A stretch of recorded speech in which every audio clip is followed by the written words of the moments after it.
Good afternoon. I call this meeting of the House Fraud Prevention and State Agency Oversight Committee to order. A quorum has been established. And our first motion will be to approve the minutes of April 28th. Representative Schultz, have you had a chance to look at the minutes of April 28th? Thank you, Madam Chair. I have had the chance to review the minutes, and I would move the adoption of the minutes from Tuesday, April 28th. Thank you. Is there any discussion? Seeing none, all those in favor of the amendments, approving the amendments of April 28th, please signify by saying aye. Aye. Those opposed, nay. The motion carries. Minutes are adopted. So, members, this is our last hearing, and it has been an eventful 2 years, to say the very least. And before we launch into today's wrap-up discussion, I first want to thank our incredible committee staff who have done heroic work for our teams and for the committee as a whole and for the state of Minnesota. So first I would like to thank on our side the partisan staff, Curtis Peterson, Will, and Lori Cousineau, thank you. And on the Democrat side, Benji, Molly, and Jonathan, thank you so much. But most importantly, we want to thank our nonpartisan staff who have been incredible. And we can't thank you enough, Ben. Your ability to juggle so many things and provide expert advice in real time, every day in committee and behind the scenes has been incredible, and we're very grateful for your work with our committee. So I'm sure Lee Pinto would like to also thank the staff, and also I want to thank the pages. So our pages are Ben and Liz, and they have been amazing, and we're very grateful for your help. And also I want to thank House IT and media who has been here with us all along the way. So with that, Lee Pinto, did you have any comments? Thank you, Chair. Yeah, no, I'll just, always a good idea to thank the folks who are working with us, and we're really grateful to them for their efforts. And we've had several folks on the DFL side who kind of have helped with the committee at different times through the year with the current team of Benji Brinks and Molly Peterson, and very grateful to them and to all. Thank you. Thank you. All right. So, members, before we bring the testifiers up, I just wanted to give some sort of roundup perspective, shall we say, about the work that we have done in the last 2 years. We have had multiple hearings, not only during session, but the committee kept meeting monthly in the interim last year.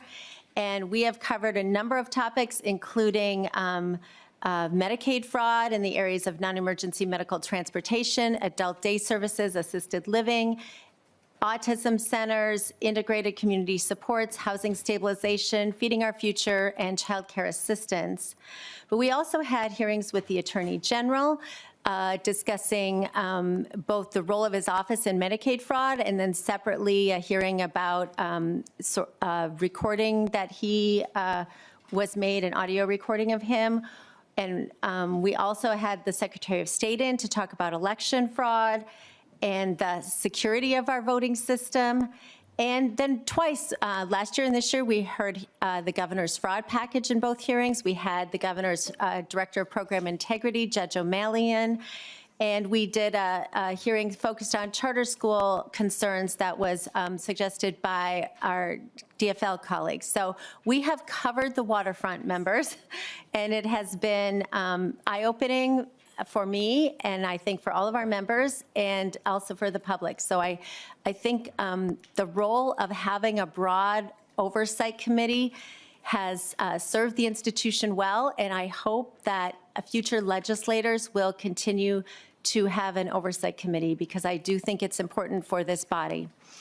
With that being said, just 1 week ago today, we were here and learning more about child care fraud while the federal government was raiding 22 sites, some autism, some child care, for more concerns about fraud with search warrants. And I just think it's very important to highlight that. We have been doing this work for 2 years. Prior to our committee existing, there were multiple years of OLA reports, of whistleblowers, of investigative journalism, and yet in real time a week ago, we were still seeing FBI raids. So as much as I'm proud of the work we have done, there is a lot of work left to do. And we as a legislature and the governor's administration, we all have to continue to focus on fraud, to not tolerate fraud, to hold people accountable in agencies and criminals accountable through the judicial process. This work is not going away just because the committee will no longer be meeting. And so I implore all of us to continue to keep working on the research, bringing things to our federal partners' attention and BCA as well. We have to keep fighting fraud, even though the committee is not going to be present or publicly holding hearings anymore. So with that, I just wanted to say why we're doing today's hearing. So we, every hearing, it felt like we ran out of time, and I know as chair, that's mostly my fault, not managing the clock well. But we've had really good, important discussions, but I felt like many hearings, we left feeling like we had so many questions left to ask, both of the agencies and of the different testifiers who had been before us. And so for today, we had invited people from the commissioner or to their department heads from MDE, Department of Human Services, and Department of Children, Youth, and Families. And originally, as many people know in the public, this hearing was scheduled for 1 o'clock today, which was our normal hearing time. But when we heard from the agencies, they responded that they couldn't possibly come at 1 o'clock today because they were going to be in Ways and Means, which I understand. This is a tough time, right? So Representative Nash was also just in Ways and Means. And so we said, of course, we will try to accommodate your schedule. We will move the hearing till 3 o'clock. We knew they were in the building because they were just at Ways and Means, but they all still declined to come. And I cannot express how frustrated and disappointed I am at that response. The agencies, to their credit, they have shown up many times, but they should be here to finish answering questions at our last hearing. And they were literally in the building. And we accommodated their request to move the hearing. So I'm very disappointed that agency officials are not with us today to answer questions.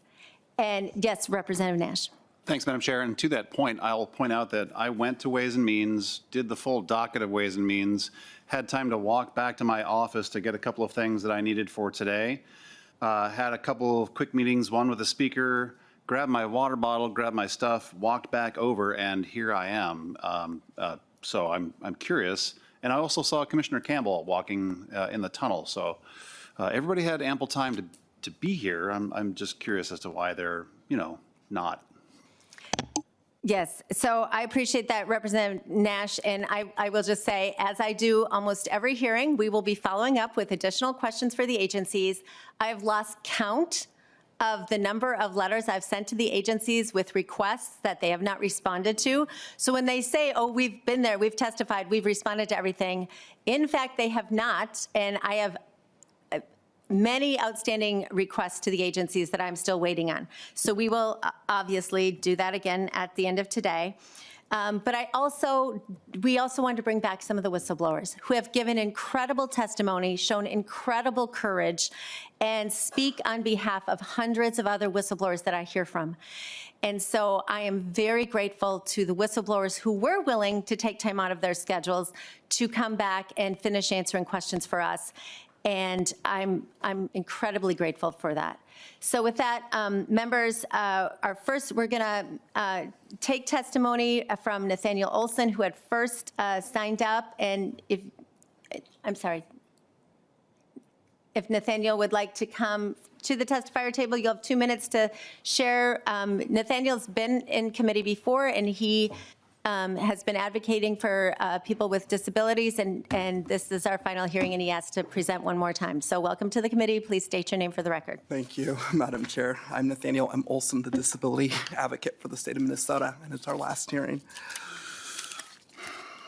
As we wrap up this session of the Minnesota legislature, I want to reflect on the challenges we have faced and the unfortunate lack of progress. Sadly, Minnesota seems always to find someone to blame, most recently President Trump.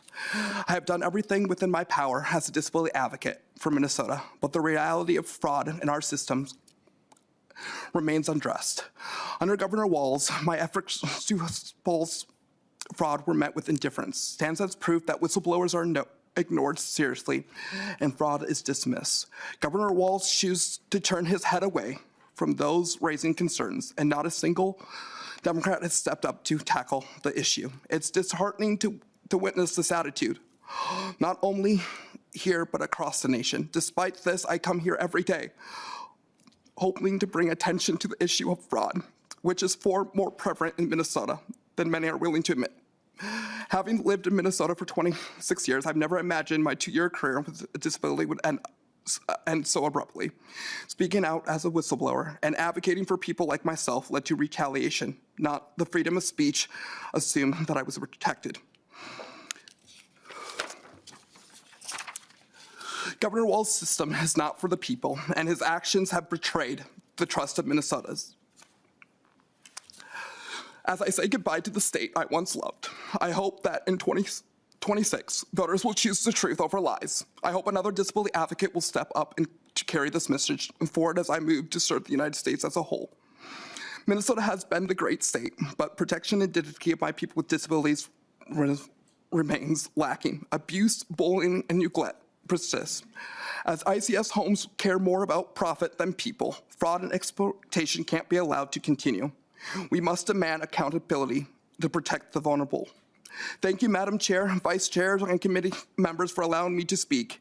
Even if my presence is unwelcome, I leave with a clear conscience, knowing I fought for the truth. The truth will set me free. Yours truly, Nathaniel M. Olson, a former disability advocate for the state of Minnesota and now the United States. Thank you. Thank you, Mr. Olson. We appreciate you coming.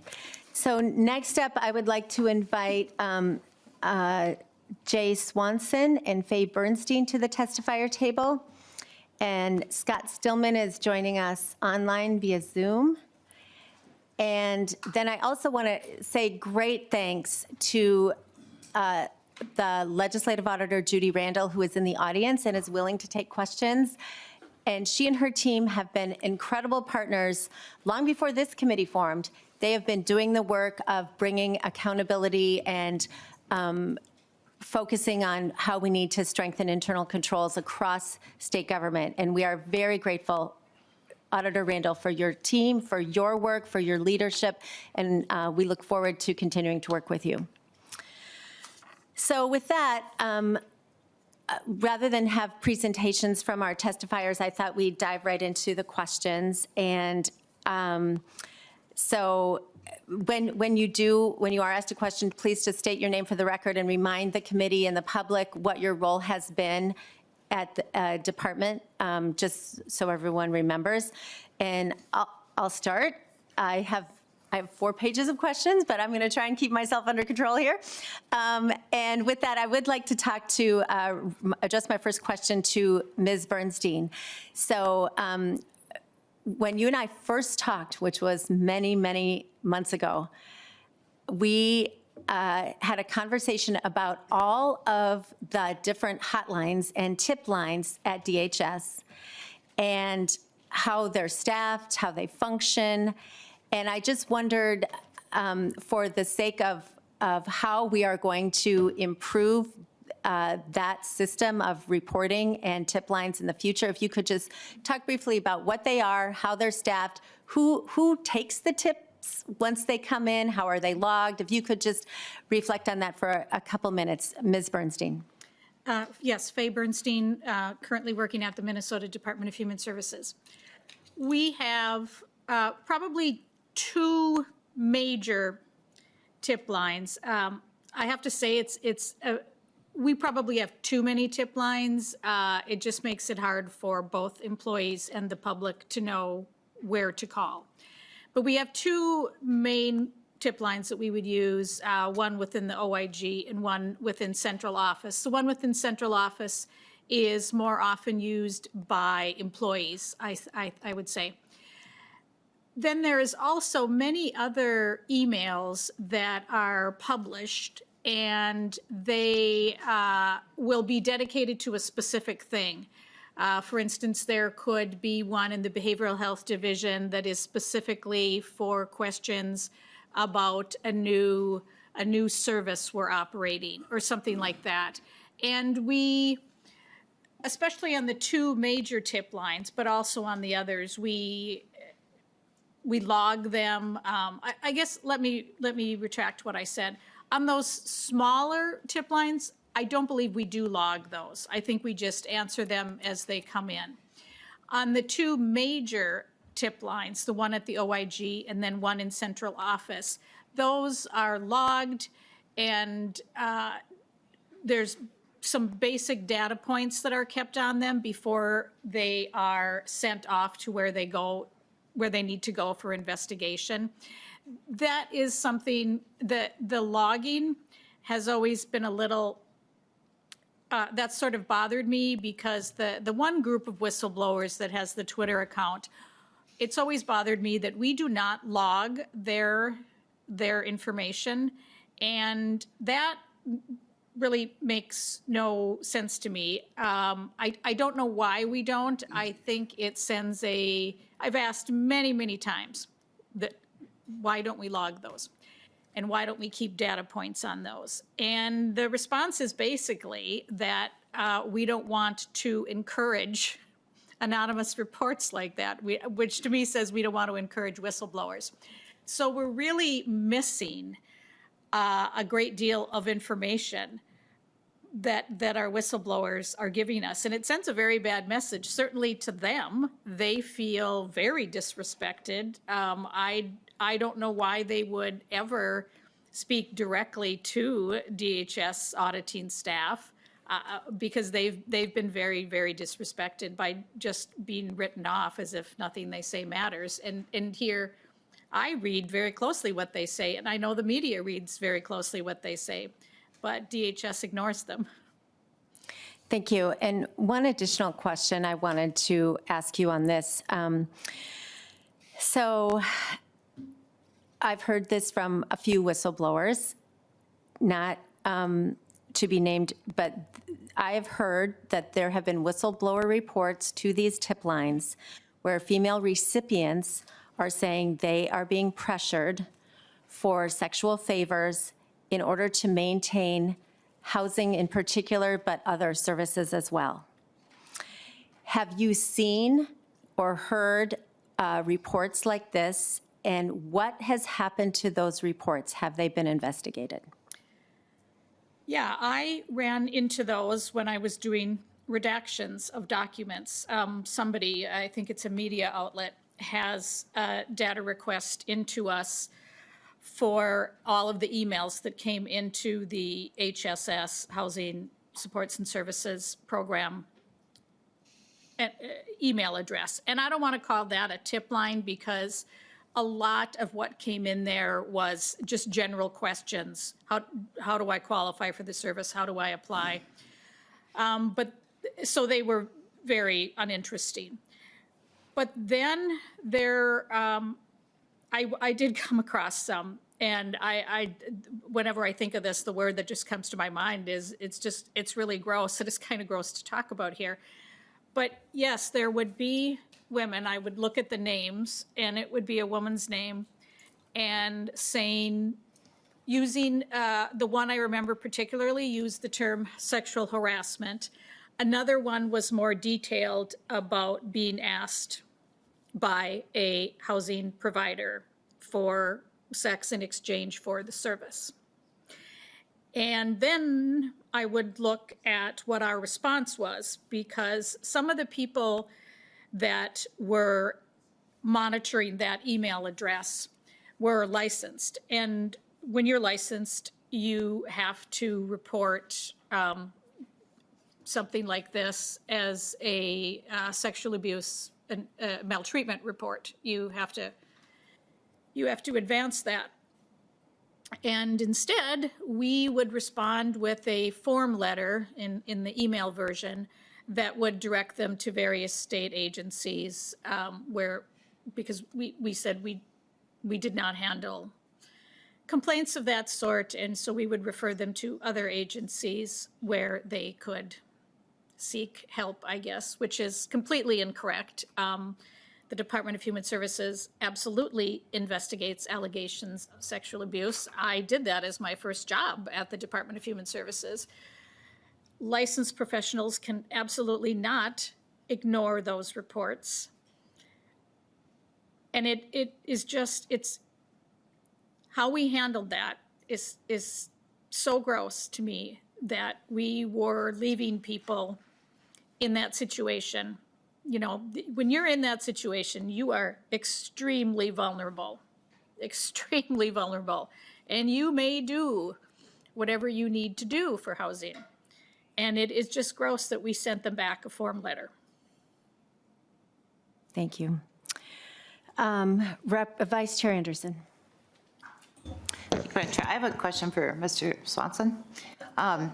So I think it was yesterday or the day before, I saw on one of the news stations had a story about daycare centers and how hard it was to comply. They were essentially interviewing someone that ran a daycare center, and they talked about how it was a lot of work and paperwork to comply, and they were talking about how they send in the forms and fill it out, and the daycare owner essentially said, I don't know how people could screw this up. If you do it, it's pretty laid out. So yet we know that there's been huge fraud in daycare, in daycares out there, and the two don't mix. I mean, it doesn't make sense unless you have legitimate daycare centers that are doing all this paperwork correctly, compliance, and then the other fraudulent daycares aren't doing anything and no one is checking anything. Do you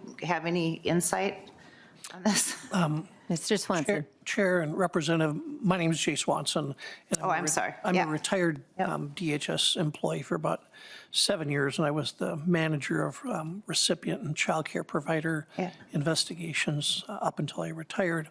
In response to your question, I didn't think it was ever terribly complicated. In the CCAP program, providers were required to have someone log the child's name and the time that they arrived at the center, and they had to log the time that the child left the center.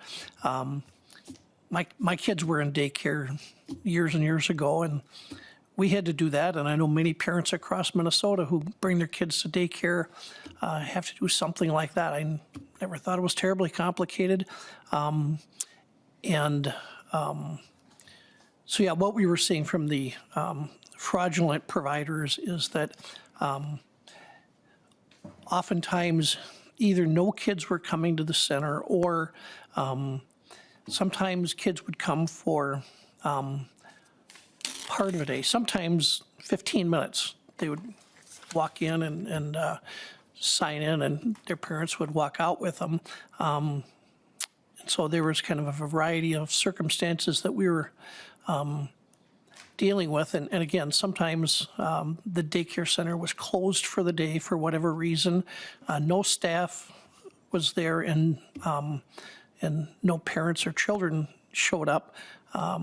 But when it came time to do the billing every 2 weeks, sometimes those fraudulent centers, sometimes it billed for 50 or 70 kids when there was no staff or children at the center the entire day. Now, if that makes things complicated, well, so be it. But I thought it was a fairly simple process. Vice Chair Anderson. Thank you. Yeah, it seems that way. I was just wondering, how can, I'm just floored by the fact that we have all these fraudulent centers that literally are, I think, falsifying records, and there's lots of them, and that no one caught this. And you were an investigator. How did DHS catch any of it? How did they look? Did they look? So, Mr. Swanson. Chair and Representative, all of our investigations started with a tip or a lead or a complaint, or somehow we received information that something very strange was going on at this child care center. And then usually we would send investigators out. They would be in plain clothes and in unmarked cars. They would do physical surveillance of the child care center for a period of time. We would do electronic surveillance of the child care center for a period of time, and we tried to determine are kids going to the center and being cared for? Are the attendance records and the billing records accurate based on what our surveillance showed? And we could tell pretty quickly whether or not this was a significant fraud problem or not. Okay. Vice Thank Chair you. Anderson. Thank you. Just one more follow-up. So how did, tell me again how DHS essentially shut down or stopped your division from dealing with this? What happened? Mr. Swanson. Chair and Representative, in roughly mid-2017, I started to notice a change, that there was pushback, on us initiating and completing child care investigations. And then in the second half of 2018, when the OLA was doing its special review of child care, and I was answering questions posed to me by the OLA in an email, and the document that I wrote and forwarded to my superiors, they didn't want that document going to the OLA because what they told me was, this is going to make us look bad. And then I refused to make changes to the document. And I said, if you want to send a different answer to the OLA, feel free, but take my name off it. But if my name is going to be on a response, it's going to be the document that I prepared. From that point on, it was almost like all-out war, with the upper echelon of DHS focused on shutting down child care provider investigations. And it was done, I talked about them spending $90,000 on a consultant to discredit our allegations. They had that continuous improvement program, which was basically a way of bullying and harassing our investigators. And they changed, the way we would do investigations, and they changed how it was decided which centers would be investigated. That was taken out of my hands and the hands of the CCAP supervisor that worked for me.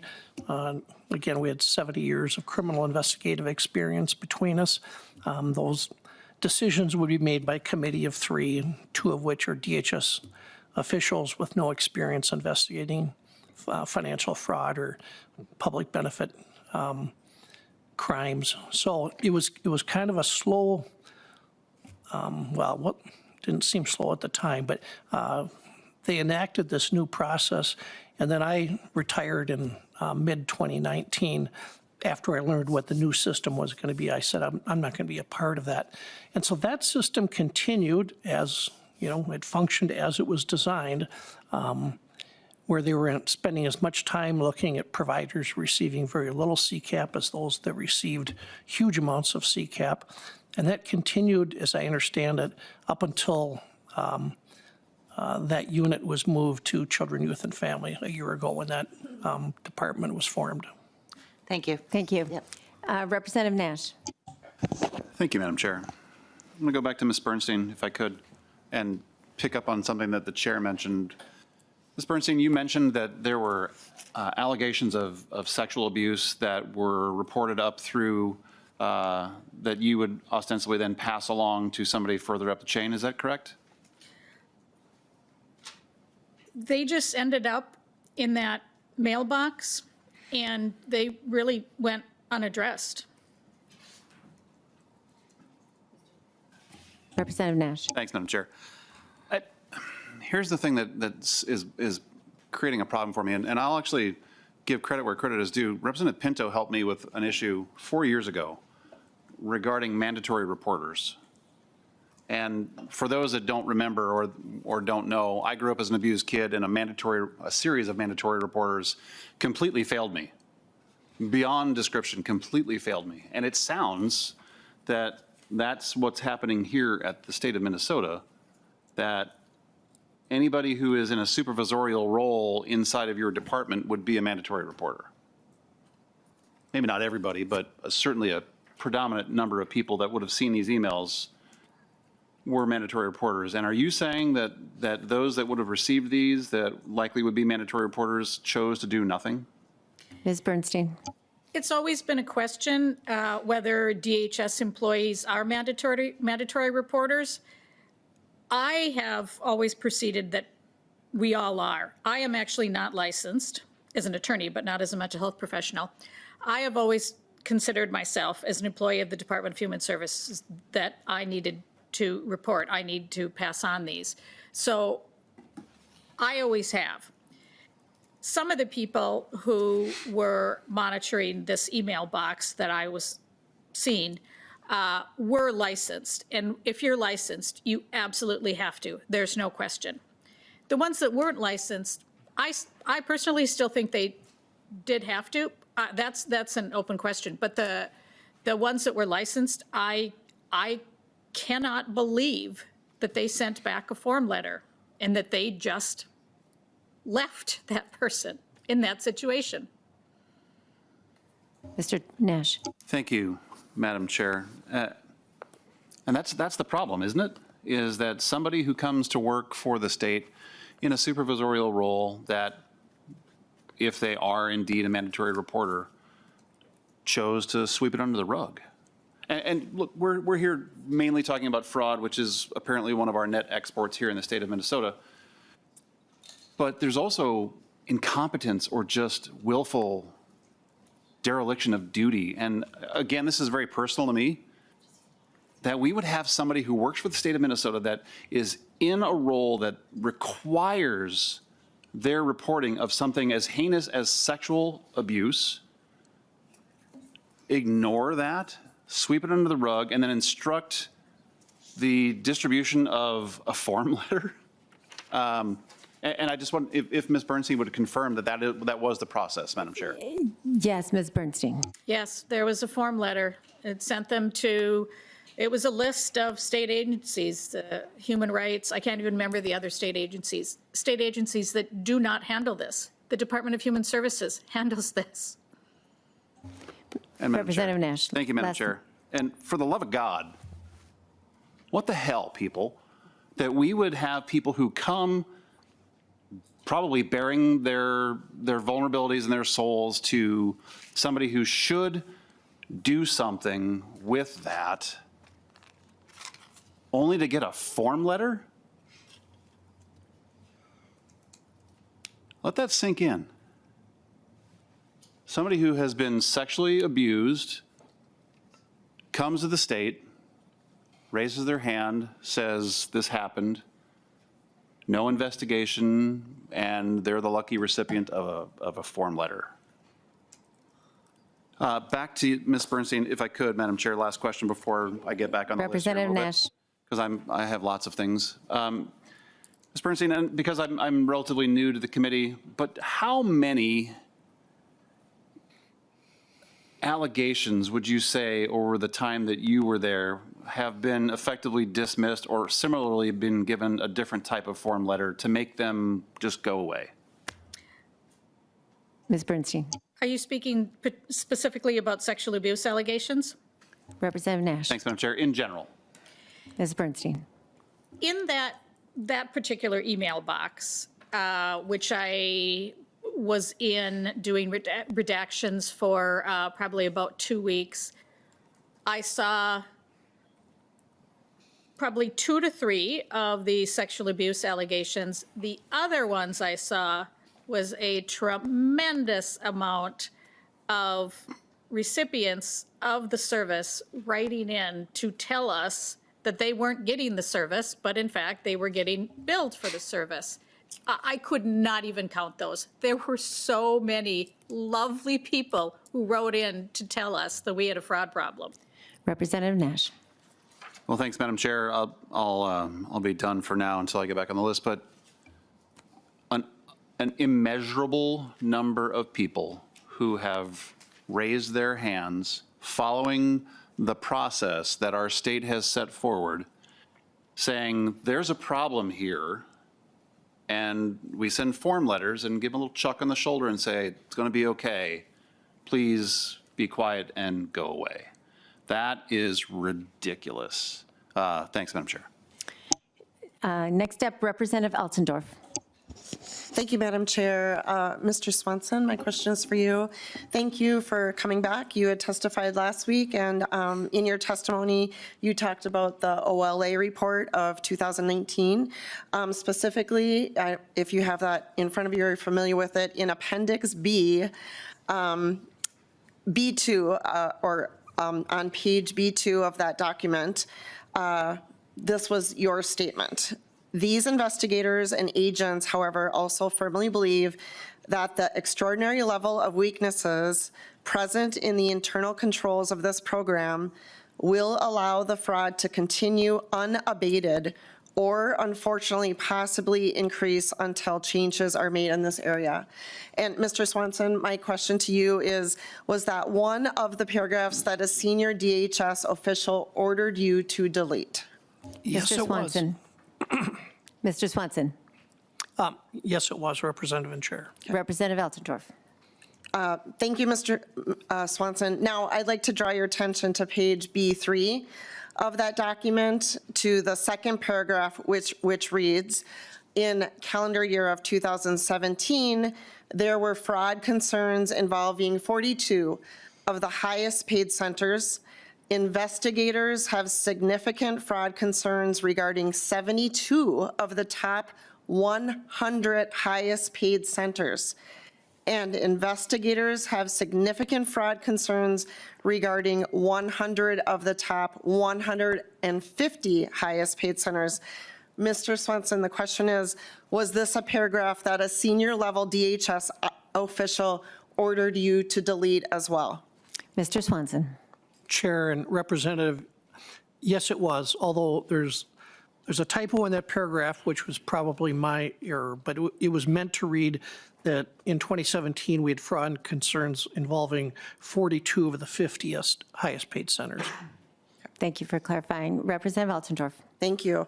And thank you. And further down on that same page, B3, we're still looking at the CCAP payments to the 50 highest paid centers in 2017 averaged over 1.5 million per center, and the average payment to the remaining 1,043 centers was a little over 135,000.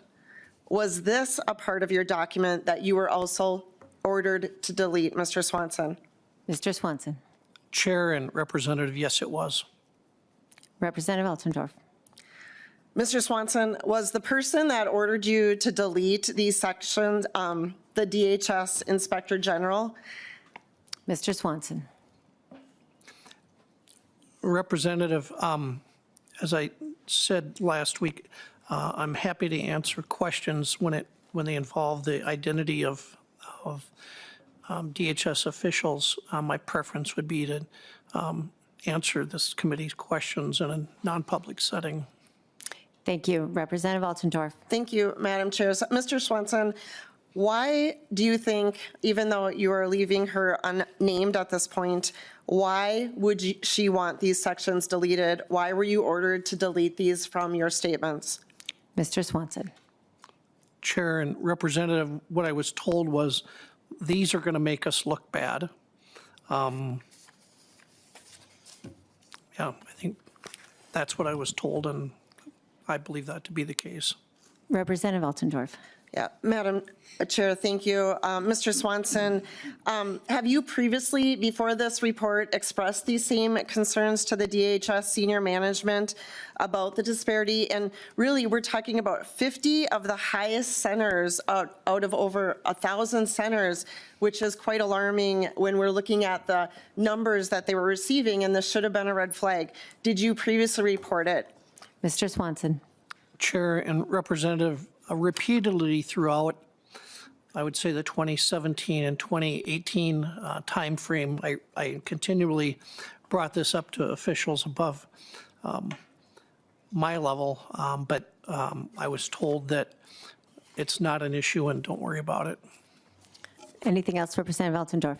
Okay, thank you, Mr. Swanson. I guess my last question just, would be in summary, this is alarming. You saw the red flags and you were ignored. You were told to stop and to not go down that road, not to expose that. You were told to delete it. You were ordered that by senior people in DHS, even though you've not named them. Did you see this disparity as a serious problem? Mr. Swanson. Chair and Representative, I thought it was a very serious problem because if you do the math, what this amounted to is 50 out of over 1,000 childcare centers. Those centers were 4.5% roughly of our total childcare centers in Minnesota at that time. That 4.5% of centers was eating up over 35% of the CCAP budget. And at that time, I would speak regularly with county CCAP employees, county CCAP supervisors, and they saw what they believed to be flagrant and large-scale fraud taking place at childcare centers in their areas. And I'm talking, for the most part, primarily the Twin Cities area, Rochester and St. Cloud. But I was continually receiving calls from these CCAP program staff at the county level, and they were frustrated because of the huge amount of billing that some of their centers were doing. And while they had a concern about fraud, certainly their other concern was that these centers were eating up the budget, the CCAP budget for their county, and most of these counties had wait lists of families waiting to, receive approval for CCAP. Some of these counties had lengthy waiting lists, and these county human service officials, they see the flagrant large-scale fraud by certain centers in their areas, and that they have to turn around and explain to, the families on the wait list that, yes, you qualify for CCAP.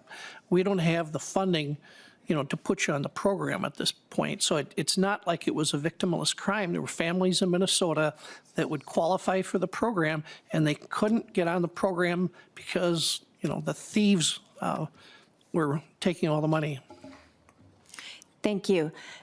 Just to clarify before we go on, one of the multiple whistleblowers to me have said that when the criteria for these investigations was red flags, and one of the red flags was just the large amount of billing from particular centers, that they received feedback from supervisors at DHS that just looking at the high dollar billing centers was not appropriate, and that once your unit was shut down, that no longer happened. Do you have any thoughts on that? Was that true? Were you told not to just investigate the high dollar unit providers? Could you comment on that? Chair, when I was at DHS, the high dollar billing, was not the only indicator that we used to open an investigation. There are multiple indicators, but frankly, when we saw a center that opened and after a year was billing us for over $1 million, that's not a normal trajectory that we'd see from the vast majority of our childcare centers. And while I was, while we had discussions, or I had discussions with senior DHS officials in, say, the latter part of 2017 and 2018, and they would express to me that, that shouldn't be an indicator. We continued to have a disagreement, but then after we had the issue with what we were going to tell the OLA, then from that point on, they made it absolutely clear that that we were going to be spending as much time looking at childcare centers receiving funding on the low end as we did on providers on the high end. And frankly, my concern at that point was, we were looking at the figure of 50%. If we're going to spend 50% of our time looking at centers receiving minimal CCAP funding, that means we're probably looking at centers, receiving less than $100,000 a year in CCAP funding. That also meant that we were going to spend 50% less investigative resources on centers that were billing us for over $1 million. And I didn't think that that was a good use of taxpayer money. Thank you. Representative Schultz. Thank you, Madam Chair. So we've heard about suppressed fraud reports, the failure of leadership, and in instances, directly arguing with the things that you have said, Mr. Swanson, and seeking to remove those from OLA reports. And we've seen retaliation against whistleblowers. So I commend both of you for standing or being here again in front of this committee. Ms. Bernstein, given the fact that you are still at DHS and hearing these examples, have you seen a shift in culture? Are we seeing positive steps towards program integrity from the changes within the department today? Ms. Bernstein. I would say generally, no, I don't see a change in culture. There is still very much a need for employees, my coworkers, to avoid the target, avoid being the target. And because once you're the target, I was officially a target 7 years ago, but I still suffer from that. I still have a job that I am drastically overpaid for. I have a very simplistic job that I'm paid too much money for because DHS has made the decision that that is in their best interest to keep me from doing real work. So no, the damage that comes from retaliation is going to take years and years and years to undo. It really is. You can't just say, and I've heard every commissioner say, we don't tolerate retaliation. Then who am I? Then what am I? It doesn't. Obviously, you do. Madam Chair. Representative Schultz. Thank you. So that's really hard to hear, and I'm sorry. I'm sorry to you, Ms. Bernstein. I'm sorry to the countless other whistleblowers within the Department of Human Services who could be under direct retaliation from this department, especially considering that the same people remain at the agency. The Senate didn't have the votes to confirm Shireen Gandhi. She was demoted. And John Connolly, the guy who's been the director of Medicaid, which has seen over $9 billion in fraud, according to the acting U.S. attorney during the Walz administration, is now the acting commissioner of that agency. No firings of top leadership. No one to be said that has been held accountable. Whistleblowers having been retaliated against. This is the story of the Walz years. So I want to thank you both for being here and helping tell the story that others would want to tell. But right now, I know in the room we have Mr. David Hoke and I'd love to hear from him. If he could come to the desk. So as you know, Mr. Hoke was Representative Schultz, just a minute. Okay, please, welcome to the committee, Representative Schultz. Thank you, Madam Chair, and you know, I'll just highlight, and I'm sure Mr. Hoke will introduce himself as well, but you know, I'll just highlight that he is his own independent investigator, someone who's been boots on the ground here in the Twin Cities and likely across the state to investigating the concerns around fraud. That has resulted in part in this being told on a nationwide basis. So to you, Mr. Hoke, based upon your work, my first question for you is, following your concerns being made so public in videos, did the Department of Human Services or the Department of Children, Youth, and Families ever reach out to you to follow up on your claims of fraud? No. Mr. Hoke, please state your name for the record and then respond. My name is David Hoke, lifelong Minnesotan.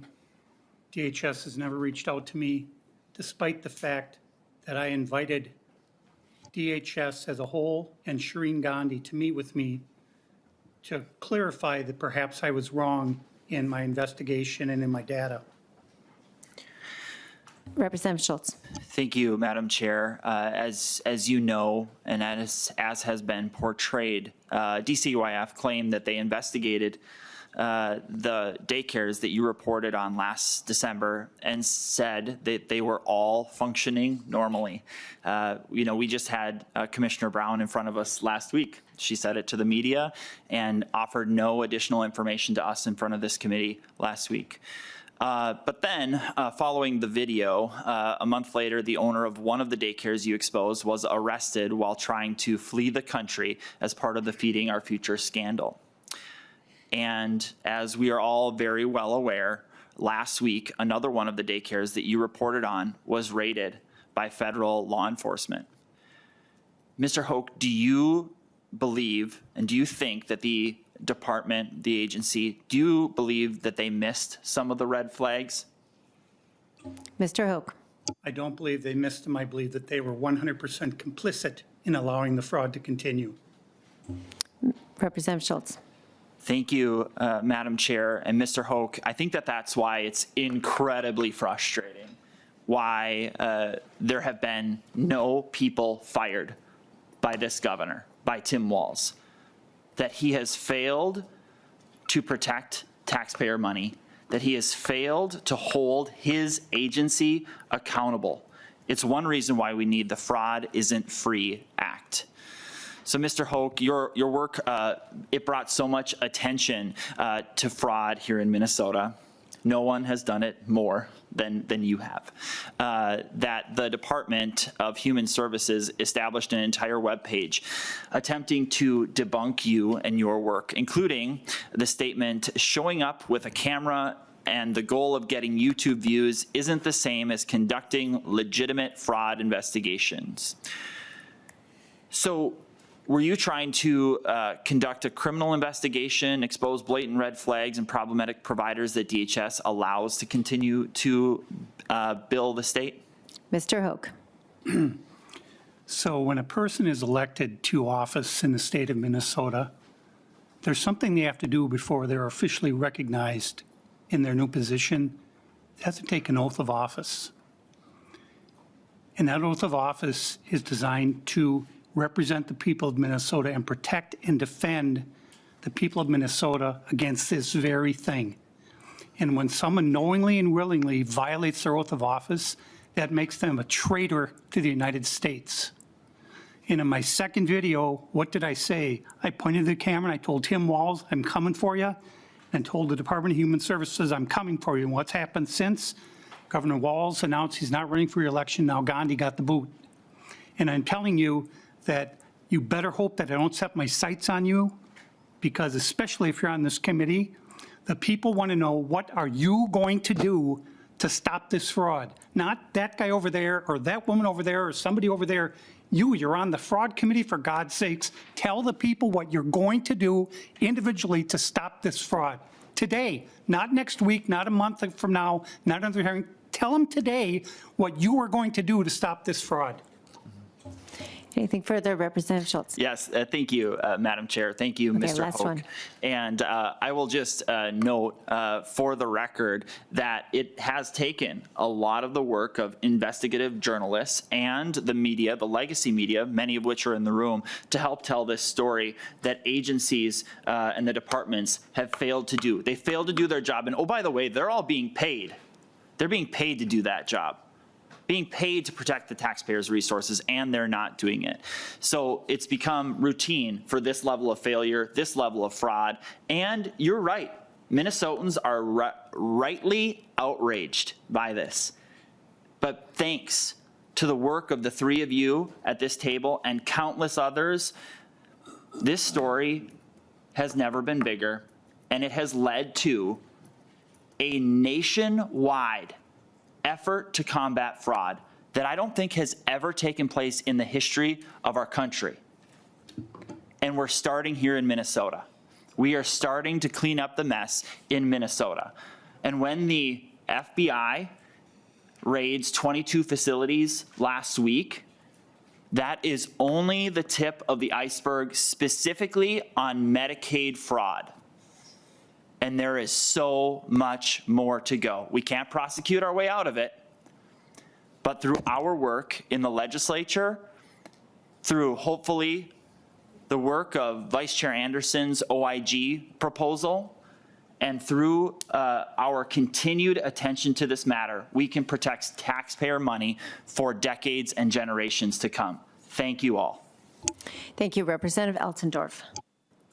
Thank you, Madam Chair. And I'd like to reiterate, Mr. Hoke, thank you sincerely for what you did to help expose the fraud and to bring national attention to this in Minnesota.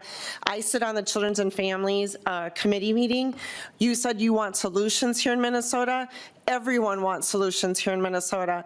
I can tell you that when we, the Republicans, have brought up bills about addressing daycare fraud, we were stopped, and the Democrats literally said alleged fraud, alleged.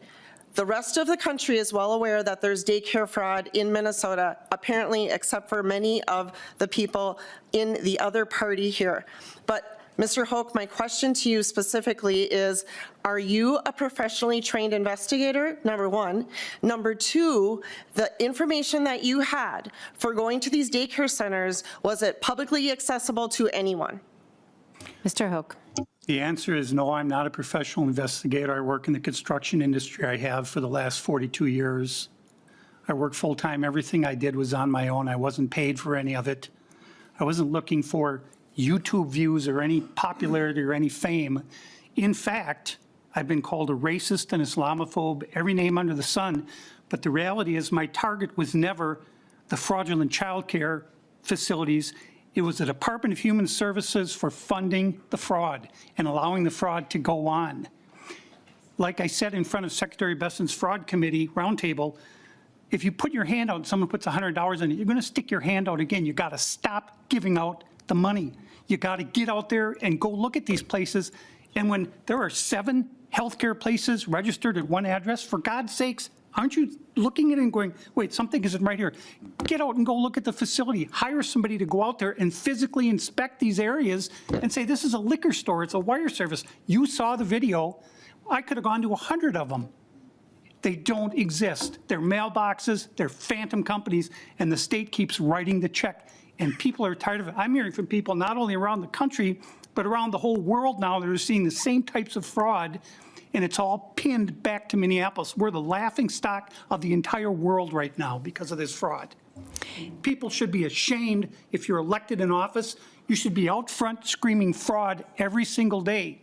And the people of Minnesota should be out front with torches and pitchforks showing their anger because they vent on me and they want me to come and do exactly what I'm doing because they would all like to sit here and do this very same thing.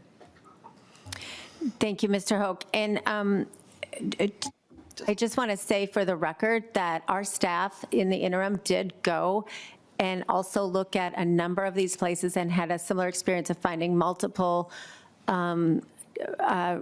places registered at the same address, no sign of anyone. So we on the committee did do our own work last summer, actually, and we had a similar experience, and I know other people who have looked into this, and the investigative journalists have as well. Very quickly, Mr. Hoke. Madam Chair, so sort of the elephant in the room, and again, I'm not Democrat or Republican, I always get painted as right-leaning, but if you look at my history, I ran for Attorney General of Minnesota under the Resource Party banner. I was not a Democrat or Republican. If what I have said is false in any way, if any of the documentation or the numbers I put out are false, why has nobody sued me? I'm claiming these facilities are committing fraud. I'm destroying their businesses. Why aren't they suing me? They know where I live. They know who I am. Nothing. But what I can tell you is I had to put up security cameras around my house and spotlights because people were showing up at my house at 1 and 2 and 3 o'clock in the morning. I had to get a gun permit to protect my property, all because I took this on. And I'm not getting paid for it. I'm not an elected official, but you know what? I do it all again because it's the right thing to do. And when I die, I can die with a clear conscience that I did my best to make a difference. Can you say the same thing? Thank you. Last one, Representative Altendorf. Just real quick, and again, Mr. Hoke, seriously, I mean, courage is contagious, and to everyone in Minnesota, I hear all the time how frustrated everyone is because this is happening. Everybody can see it, except for there's not a complete willingness for us to go after it and to fix it. So what all of you are doing, all of you whistleblowers, you are making the difference in Minnesota. You are the start of this snowball rolling down the hill, and this snowball is getting bigger and bigger and bigger. We are getting more whistleblowers coming forward all the time because of you, because of each one of you coming forward. So thank you. And to the public, get in front of the snowball. If you work in DHS, and you have seen this happen, get in front of the snowball and talk to the feds, because we are not stopping until this fraud is eliminated in the state of Minnesota. Thank you to all of you. Thank you, Representative Altendorf. So I know Mr. Stillman is somewhere. Is he still on the video? He's on Zoom. Or on Zoom? Mr. Stillman, can you hear us? Yes, I'm still here. Okay, so I wanted to go back to something Mr. Swanson had said earlier that reminded me of a video that I believe was an investigation Mr. Stillman had been involved in, but I am honestly not sure. So this video was sent to me yesterday by a whistleblower, and it was too late for them to come and be part of our last hearing. So I want to, but because Mr. Swanson brought up this issue of the counties flagging fraud years ago, and it's the same pattern, and to Representative Griedman's point, we have been looking at the same pattern for 2 years. It's high numbers of billing, it's high numbers of violations, it's facilities that are vacant or have their windows blocked out or are having way more numbers of children than they are having license for, the attendance records. I mean, this has been going on, according to the whistleblower from yesterday, since 2011 was the first time they started seeing it. And they flagged, this person, some of these exact childcare centers in 2011. And then they were finally prosecuted in 2015, 2016. And some of them are still not having been prosecuted. So let's play the video. And then, Mr. Stillman, I would like your reaction, or Mr. Swanson, or whoever else would care to comment. But to me, what we need to do as a committee is understand that this is not rocket science. These same red flags are the same ones we see in childcare, in Feeding Our Future, in housing stabilization, in integrated community supports, in autism centers. every vector of fraud. It's the same playbook.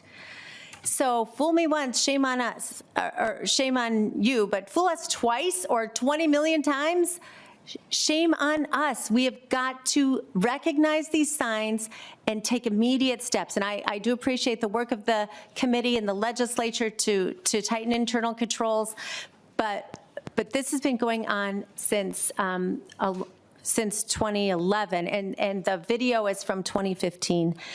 When you're ready, Curtis. We'll see if it works.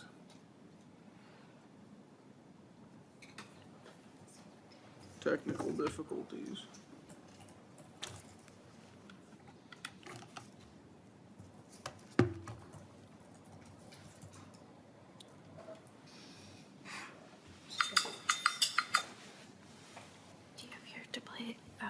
Sorry, we're having a couple technical difficulties. My display.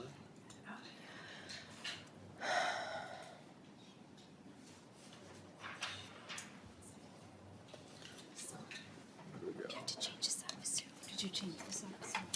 I didn't. No, not you. Did you change this? No, I didn't do anything. No, you did. Yeah. Do you have it? Where is this? Maybe scroll down. Connect. Detect. Yes. Yes. I know. We might have to mull Thank again you. now. All right, well, while you keep working on it, we'll see if there's any additional questions. Otherwise, we can go to Lead Pinto for a closing. Oh, for the committee as a whole. Okay. Yes, so, well, I wanted him to react to the video, but Mr. Stillman, I wondered, the video is in regard to the DECO case. I'm not sure I'm pronouncing it right. It might be DECO. And this was one of the first cases, I believe, for childcare that was investigated. And I just wondered, my understanding is that the estimate of the fraud was substantial. And did you have any involvement in that case, and could you describe your involvement in it? Thank you. Mr. Stillman, state your name for the record.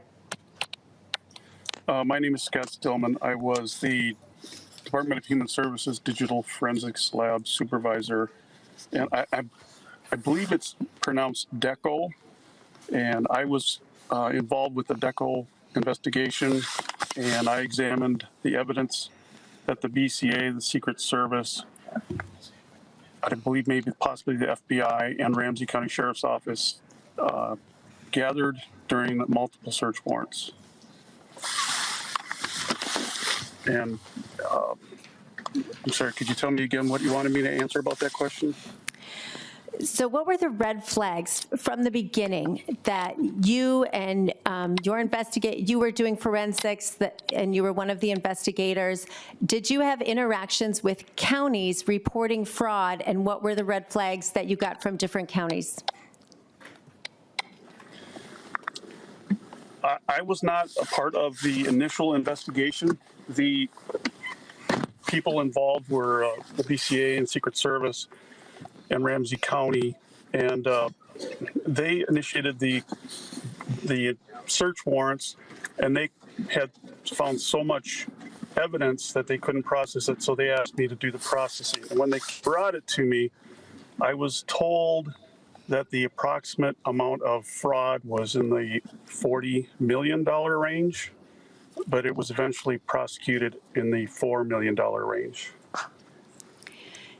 Thank you. And my understanding is that the defendant in this case, Yasmin Ali, her bail was set at $1 million. Is that correct? I don't recall what her bail was set at. I do recall that she reportedly fled the country.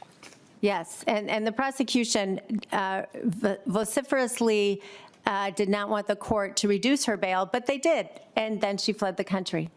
And so this was going on for the committee, for the public, even though we can't see the video, which we will post to the committee page because it's worth watching.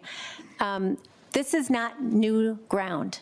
This is the same story in childcare, in feeding our future, in all these different vectors of fraud. And we cannot allow the department to continue to turn a blind eye, to suppress information, to retaliate against whistleblowers. I mean, the dysfunction that continues to this day that allows billions of our taxpayers' dollars to be stolen and needy families and citizens to go without services is what we are desperately trying to stop. And so I appreciate all of you for doing this, and we do have another segment to get to here, so I will turn it to my colleagues for their closing comments before we move to the next section of the hearing. Or do you want to wait till after? Madam Chair, thanks. I'll thank the testifiers for being here. My comment to you was just we want to be sure before the hearing adjourns. It sounds like you'd made sort of a overall comment at the start, and I think my colleagues and I want the chance to just make a statement at the end of the hearing. That's all, but not at the end of this segment. Thank you. Okay, thank you. Kind of each of us, yeah. Thank you. So is there any other questions for the testifiers? We probably have about 5-6 minutes for this, otherwise we can move on. Oh, there's a lady in the audience. I'm sorry. I'm a resident and I asked to speak to testify. Yes, you were not on our list, but if you would like to come forward, we can give you 2 minutes. That's what the public testimony is when they're not signed up. So. I did sign up. I left voicemail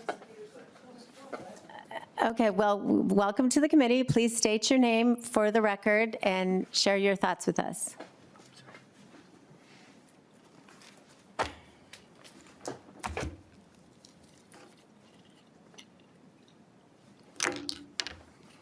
My name is Julene Ruth Lovis-Bergerson, born and raised in Minnesota, and I am now taking off my rose-colored glasses.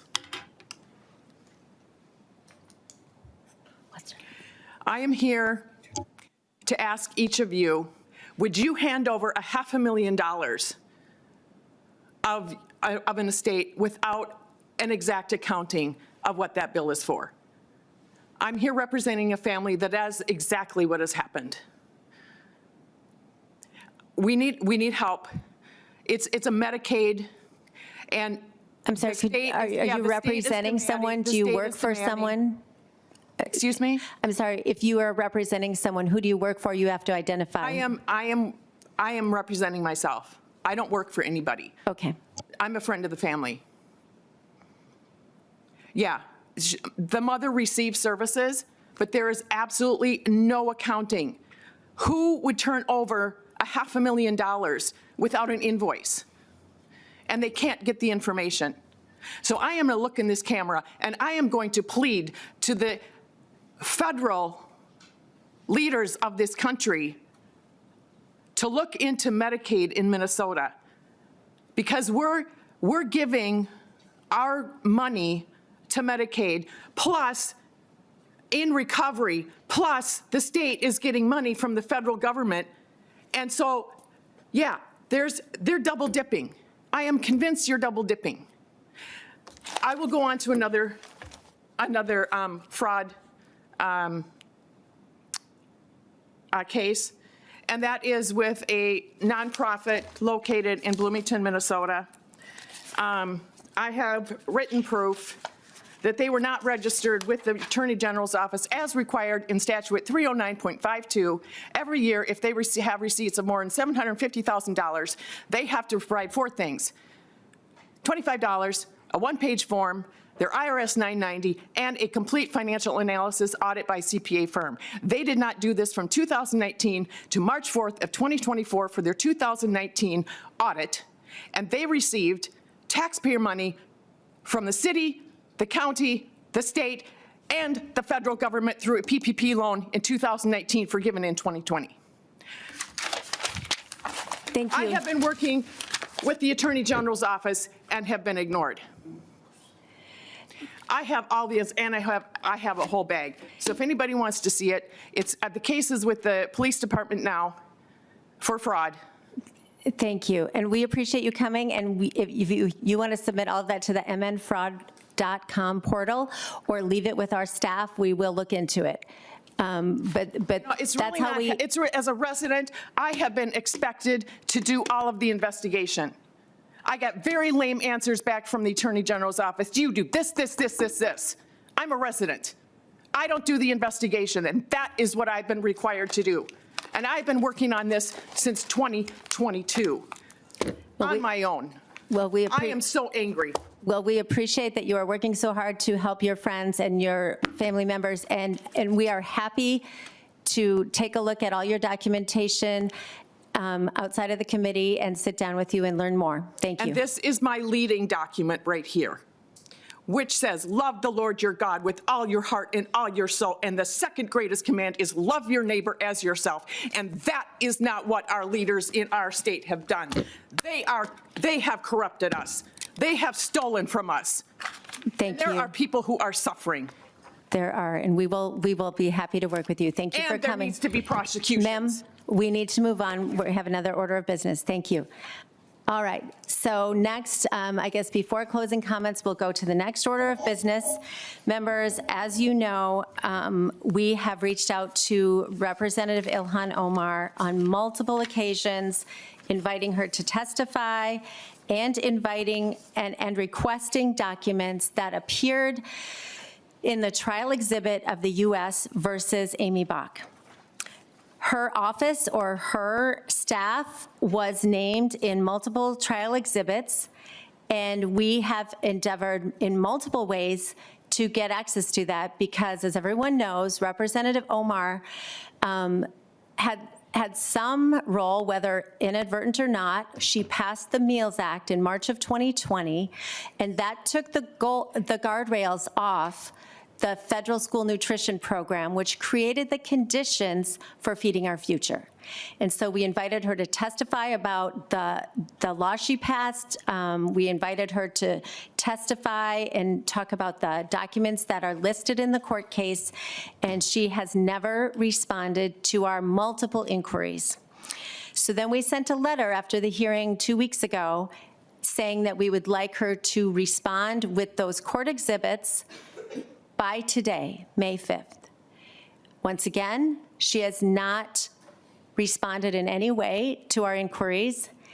And so the only tool left for us as a committee, if we want to get these documents, is to issue a subpoena. We have never done this, members, in the history of this committee. We have never done this in the history of this body except for ethics investigations, and I don't do it lightly. But Representative Omar is a public servant. She had a direct involvement in creating the conditions for Feeding Our Future, and as a representative of Minnesota, I believe it's important for the taxpayers to understand the role she played and understand the role her office played in communicating with the defendants in this case. So, under our rules, the committee is permitted by a 2/3 vote to request the issuance of a subpoena in the conduct of any investigation or activity or series of investigations or activities within the jurisdiction of the committee. Our nonpartisan staff has drafted the subpoena, which was in your packets. And with that, we would like to have a vote on subpoenaing Representative Omar for the documents in question as outlined in our letter dated April 22nd and as outlined in the subpoena which is before you. Is there any discussion on the order of business to issue a subpoena?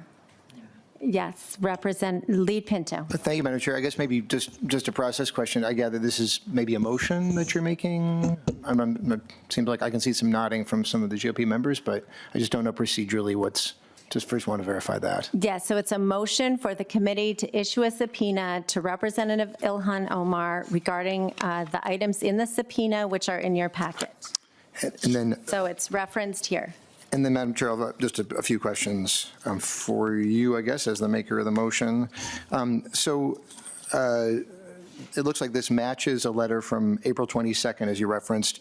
Was that the first request that was made for this information from Congresswoman Omar from April 22nd, 2026? Yes, it was the first request, we had planned to request if she appeared before the committee, but she did not, so we made the request for the trial exhibits immediately following that hearing.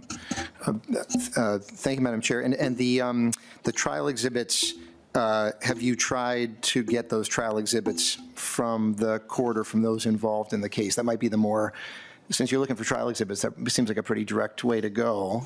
Absolutely. We certainly did try. So I looked into it, and I was not able to find them. So with the help of our exemplary House librarian here at the Capitol, she looked into it. She was not able to get it online through the PACER system, so she went to the federal court to get the documents.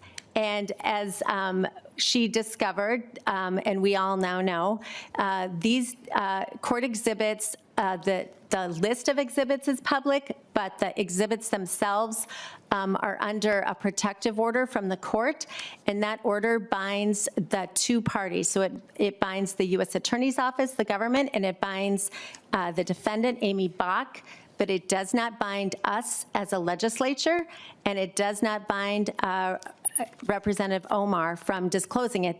These were emails in her official capacity that we should be able to get access to regardless of the protective order by the court.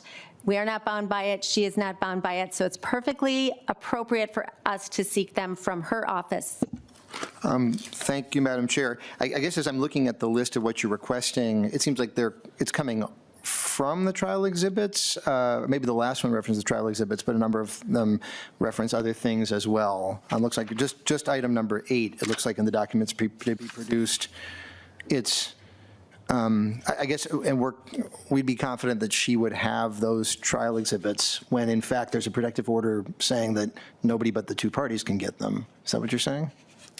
I'm saying that they were original documents to her office, and I'm sure they're sitting on the server in her congressional office, and we should be able to get access to them. Okay, and Madam Chair, I guess another question for you here is, well, maybe just one thing that I'll note for all of us is that the exhibit list lists the government counsel, lists the 4 assistant U.S. attorneys who work on Feeding Our Future.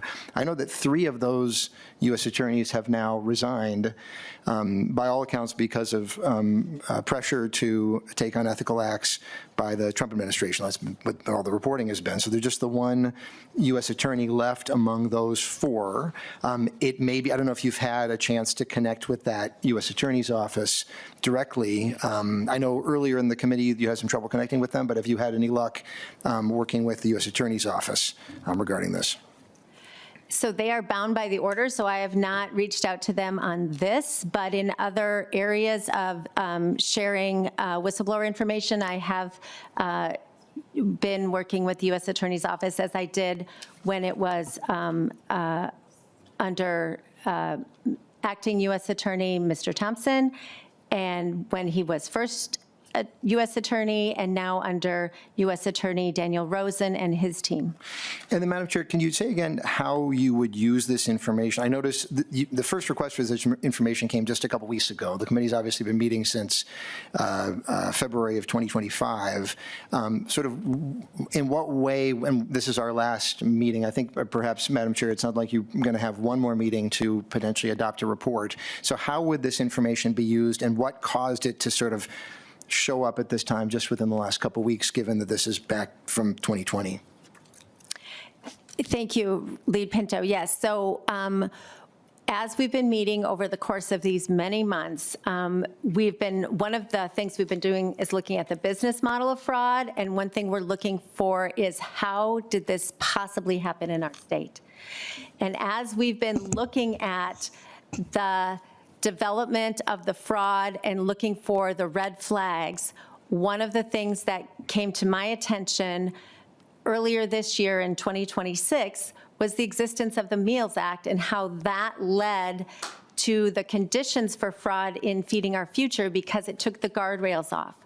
And so as I started looking into that with our staff, we came across the trial exhibits, and we thought, well, it would be very helpful to understand from Representative Omar's perspective how she thought the Meals Act impacted the community, why she brought it, what communication she had with the fraudsters, because clearly in the video we played a couple weeks ago, she was very proud of the Meals Act. She showed the video, she cut the video at the Safari restaurant, which they were one of the leading convicted fraudsters in this. She had, according to the trial exhibits, multiple communications between her office and the fraudsters who have been convicted.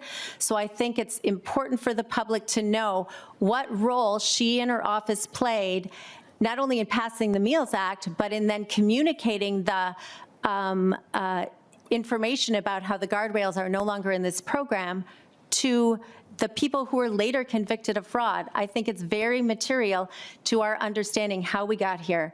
And so I will look forward to getting these documents from her. And we hope you also want to get them from her, because it will really help the public understand how this happened. And the fact that she had multiple communications with the convicted fraudsters who had also donated to her campaign and many other campaigns. She did return it once they were convicted. But I think understanding her relationship with the people who've been convicted in Feeding Our Future is essential to the public. And Madam Chair, just one final piece on this. I feel like we've had a lot of conversation, especially on the House floor, about, in fact, from many of my Republican colleagues accusing my DFL colleagues of being too focused on actions of the federal government. It's interesting to me that with the state agencies that we're overseeing, that there's such a focus on this federal piece of legislation. I noted that a number of Republicans in Congress voted for the Meals Act. Whoever authored it in the first place, the fact is that it was something that passed Congress with Republican support. But it's just interesting to me that we would look into that that if the one place where we're going to break all the precedents ever happened in the state legislature to go after this particular piece. Can you talk about that? I'm just trying to get my head around that. Yes, I didn't want to. I mean, we've been asking for this since our staff is reminding me we initially put out a request in February of 2026. And so we have been trying to get this through just requests, which is the normal course of business here in the legislature. But we have been ghosted. We have been absolutely ignored by a sitting member of Congress, and it is, as you see, the public is so angry. The public is demanding answers, and this is part of our process in getting those answers. So I very much look forward to having you join us in this effort. This can be bipartisan. We've done some good bipartisan work throughout the last 2 years. I hope we're going to finish strong on bipartisan work on the OIG bill and some other things that we still need to get across the finish line. And I would welcome your support for this effort. Well, Madam Chair, as you led into this, you said, as you all know, we've been asking for this. Today is the first time that I'm seeing this April 22nd letter. I don't doubt that there were some requests was made in February. I didn't, if heading into this, I didn't know a request had been made on April 22nd. So even if it was February, we're talking a couple months. April 22nd, we're talking a couple weeks. I will have comments about that relate to the committee as a whole that influence my thought about the value of this information to this committee's ability to investigate anything, much less the Meals Act. I guess I'll just note, as somebody in my work outside the legislature, I work quite a bit with with all kinds of subpoenas, in particular administrative subpoenas that are really investigative subpoenas. I don't feel that we've met the standard that would apply for that here. I will note you yourself, Madam Chair, talked about the precedent of this not being something that has ever happened in the history of the legislature. It is notable to me, as I say, that just stepping back and looking at this case, we had these U.S. attorneys who've left because of actions of the Trump administration. We know that the president and the federal administration have got no hesitation in going after political enemies and in investigating them in all sorts of ways. If there's any sort of wrongdoing by Congresswoman Omar, and in fact, if there's no wrongdoing by Congresswoman Omar, I have no doubt that the Trump administration will do all that it can with the resources that it has, even with the many U.S. attorneys who are no longer working for the Trump administration, including Joe Thompson leading the fraud efforts, who we've been praising quite a bit, and he left in January because of the pressure from the Trump administration to act unethically, and because of the actions that came from, in fact, videos referenced earlier here. So, Madam Chair, I do not see any value that comes out of this. I don't see, looking at broadly this committee, that this committee would make any decent use of information it would receive. And if there's something to be found here, or even if there's not, I have no doubt that there is plenty of federal investigative energy that would go into it. So respectfully, I would not agree to the issuance, to having for the very first time in the history of the Minnesota legislature that a subpoena would be issued under these circumstances. That's not something that I would support. But I appreciate you bringing it up, and it certainly was worthy of discussion. Thank you. Thank you, Lead Pinto. Representative Schultz. Thank you, Madam Chair. And I appreciate you bringing this forward for us. And it's important for Minnesotans, whether today or whether for the history of the state as we look forward. You know, this specific request in this subpoena specifically addresses a number of things related to feeding our future. And if there's anything that we've done over the last few months that I'm hoping my DFL colleagues have seen and heard, it's that the business model of fraud in Minnesota runs deep. It's industrial scale. And that is exactly what Joe Thompson said.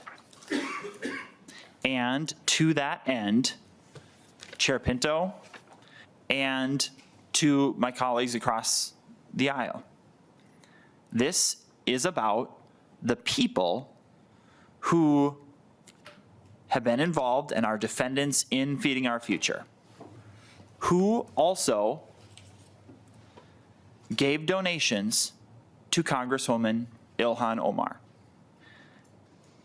And then beyond that, if you just read further in the subpoena, it talks about wanting to get the documents contained in the communications with Congresswoman Omar's former staff member, Guhad Hashi Said, who pled guilty to an offense related to the Feeding Our Future fraud scheme, and we are seeking all documents that contain communications with anyone associated with advanced youth athletic development. That's the information as presented right here in this subpoena request. But see, this is only one part of the story. When we're talking about industrial scale fraud, when we're talking about feeding our future is one part of the picture as it relates to what we know is to come in the fraud we've seen in Medicaid. So now we have this opportunity to use our tools here in the House of Representatives to issue this subpoena to gain a greater understanding so that we can stop the web, the industrial scale web of fraud in Minnesota.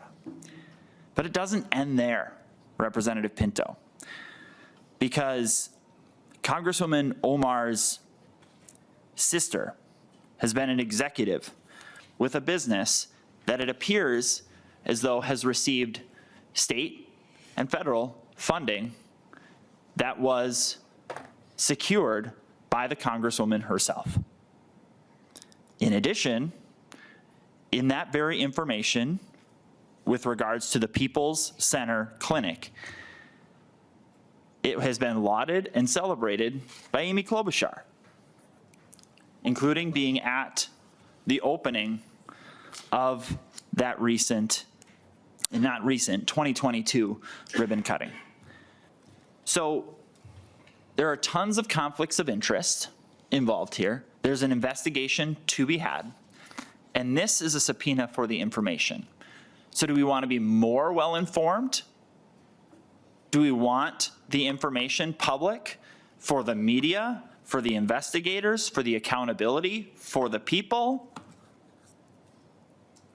Or do we want to refuse to use the tools that we have in our toolbox? Not from a partisan lens, but from a perspective of trying to stop the fraud and to protect taxpayers. Full stop. That's what I see as our opportunity here. And you know this better than anyone, Representative Pinto. If there's nothing to be found here, then there's no problem issuing this subpoena. So let's bring light to the darkness. Thank you. Anyone else wish to comment? Okay, I appreciate your comments, Lead Pinto, and I appreciate everyone's work on the committee. I do think the subpoena is important. This is one of dozens, if not hundreds of veins we are investigating. We have had hundreds of whistleblower reports. They continue to come in weekly. Even though the committee will no longer have official hearings, we will continue to investigate these whistleblower reports and webs of fraud. We are working very hard, as Lead Pinto suggested, on our majority report, which we will be meeting briefly next week to adopt, and then the minority will have an opportunity to also prepare a minority report. These things are important, members, for the public record to understand the staggering amount of fraud that Minnesota has experienced over the last 10 or more years, and that we are the canary in the coal mine. What we are finding out here in Minnesota has ripple effects for other states that are now digging into their own Medicaid problems and seeing these same red flags, these same webs of interconnected relationships and businesses and family members and fraudulent shell companies. That is what we have found. Representative Greenman, I think, was the first to talk about what's the business model of fraud. And we have seen that in spades in every vector of these crimes, whether it's the different Medicaid programs or child care or potentially SNAP, if we ever get to the bottom of that. And here's the anatomy of a crime, my friends. You enroll as a provider, you set up a location that could be real or fake, you sign up recipients that could be real or fake, and you start billing Medicaid. That's what's been going on. And then you set up a shell company or a related business, or your friend does, and then you're paying for catering services, and you're paying for janitorial services, and you're paying for other teachers, and it just expands the web. Then you use a real estate agent to buy another property. And we have demonstrated these webs, and they will be in our majority report. Then some people were paying kickbacks. Some people were trying to get people to switch to other businesses. Some people set up a protection scheme where they required people to pay $1,200 a month, as was testified last week, to be in a minority child care association. And if people didn't pay up, they were going to get targeted as being a fraudster, even when it wasn't true. This is the pattern. And this is what we're trying to get to the bottom of. And so these documents are important, and I hope our colleagues on the other side of the aisle will vote with us for transparency and accountability rather than continuing to protect the fraudsters. Madam Chair, Madam Chair.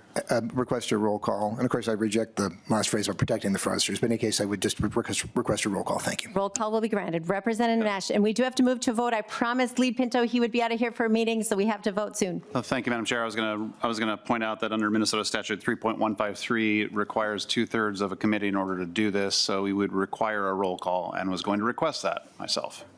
Yes, and 2/3 for the member of the public is we need 6 votes to issue this subpoena. So with that, the clerk will take the roll. Chair Robbins. Aye. Vice Chair Anderson. Aye. Lead Pinto. No. Representative Altendorf. Aye. Representative Elkins. No. Representative Greenman. No. Representative Nash. Aye. Representative Schultz. Aye. The vote is 5 in favor, 3 against. The motion fails and the subpoena will not be issued. But I will continue to try to reach out to Representative Omar's office, and I hope she will eventually respond to us. With that, members, we'll go to closing comments. Good, that Lead was all I was Pinto. going to ask for. Thank you so much. I think Representative Elkins was going to speak first, Madam Chair. Representative Elkins. That's fine. Thank you, Madam Chair. No, when I volunteered for this committee, mostly I was doing it because I knew it would help me open doors to explore what are some of the systemic system weaknesses that are at the root of a lot of these issues, and it has. And so I'm pleased that at this point, I mean, there's still work to be done left in this legislative session, but one of the biggest weaknesses, almost all of the 14 high-risk programs that are at the heart of this, our investigations, are programs that are where the enrollment and eligibility is done on the ancient system called Maxis. One of the worst weaknesses of Maxis is that no one has ever before been able to figure out any way to do connect it electronically with any other system of any kind in order to import the kind of data that would be needed there to be able to head off some of these frauds. So I'm pleased to see that now Minute has brought in a tool that potentially can be used for that purpose. It's a market-leading tool called Boomi. And DCYF, which is the owner of Maxis, is now testing the connection, using the connection between MN Benefits and Maxis to try out the tool. And this one will be very productive because right now applicants for these programs enroll in the programs or try to enroll in the programs using DHS's MN Benefits portal. Except because there are it's been impossible to connect the MN Benefits portal to Maxis. What happens is that somebody at the county takes the information from Maxis, basically prints it out, and then rekeys it into Maxis. And if the applicant is applying for 3 programs, they have to key it in 3 times.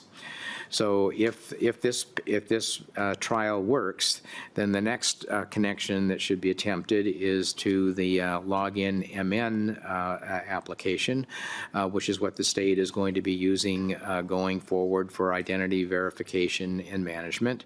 So the Department of Employment and Economic Development is already the guinea pig for that. It's working there. It's already heading off fraud. We're not hearing about massive fraud in the paid family and medical leave program. It's much better designed, and they've been using this from the beginning. So again, if we can use Boomi to connect MN Benefits to Maxis as well, it'll cut down or virtually eliminate one of the key vectors of fraud, which is basically making up patients or making up clients and creating false enrollments in the program. So that will address that issue. From there, we should move on to using it to take data from DEED about employment and income data in order to evaluate applications, and to the federal data sharing hub, which can be used to pull in the data needed to evaluate IRS income, citizenship, births and deaths. And so we're chipping away at this. So the plan is in motion to resolve the biggest of the problems. Eventually, we'll get around to either migrating the rest of Maxis to METS if we can deal with the relatively minor experience we're having in METS. But I'm just pleased to report at this point that with the work that we've been doing over the last year on systems modernization, which has been bipartisan, we're beginning to make substantial progress towards resolving those issues and implementing features that are going to make it hard or impossible to do many of these kinds of frauds that we've been seeing. Thank you, Representative Elkins, and I want to thank you for your hard work on this. I know that you have worked diligently, bipartisanly, and you have tech skills that I wish I had. So we are really grateful for your many contributions in this area, and we look forward to you continuing that work. So thank you. Representative Greenman. Thank you, Madam Chair. And this committee definitely has been a journey we've all been on. And just to start, I think what we have learned about the business model of fraud, and whether we are talking about what happened with Feed Our Future, or Medicaid, whether we're talking about charter schools, or the issues I think we should have been talking about in long-term care and in some of the treatment centers.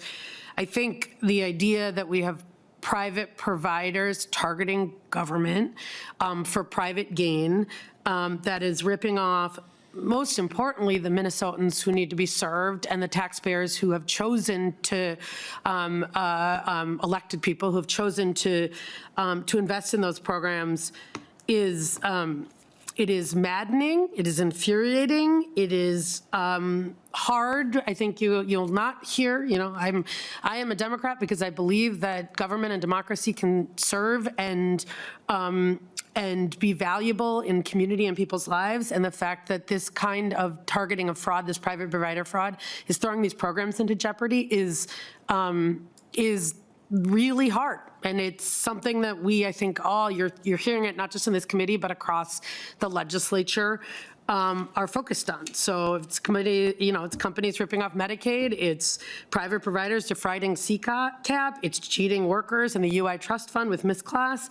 It's hurting everybody. And I think that what this committee has done is we've spent a lot of time learning about that problem. And I feel like some of the things that was helpful in this committee, unlike, or not unlike, but that the committees of jurisdiction couldn't do is like we could see broad themes and trends, structural focus, right? None of us have a real background in HHS, and so like when we got into the nitty gritty about how to redesign those programs, that wasn't our thing. But when we talked about some of the incentive structures and some of the structural issues that have made government vulnerable, I think that that's the place where we have actually learned something in this committee. The male-aligned incentives, the misaligned incentives, that when we have, let's say, government is the single payer, the single payer for the services, and then we have private providers. I think we have seen some real challenges in terms of misaligned incentives. When we have seen outsources of services and outsource of the oversight of those services, Feed Our Future is a perfect example. We had food aid offered through our public schools. We were not here listening to lunch ladies who committed fraud. We were talking about private providers who then were overseen by a private oversight infrastructure, which was what Feed Our Future was.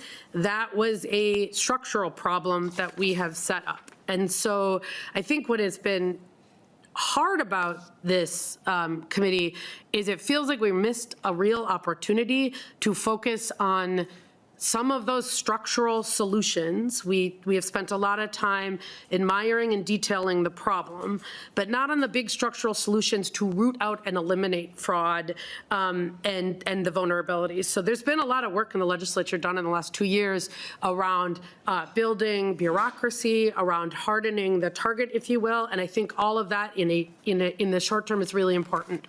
The policy responses, the interventions, monitoring, adding FTEs. I actually think, like, as we think about the next couple of years and that intervention, most of those policies people are working on, and there's bipartisan support.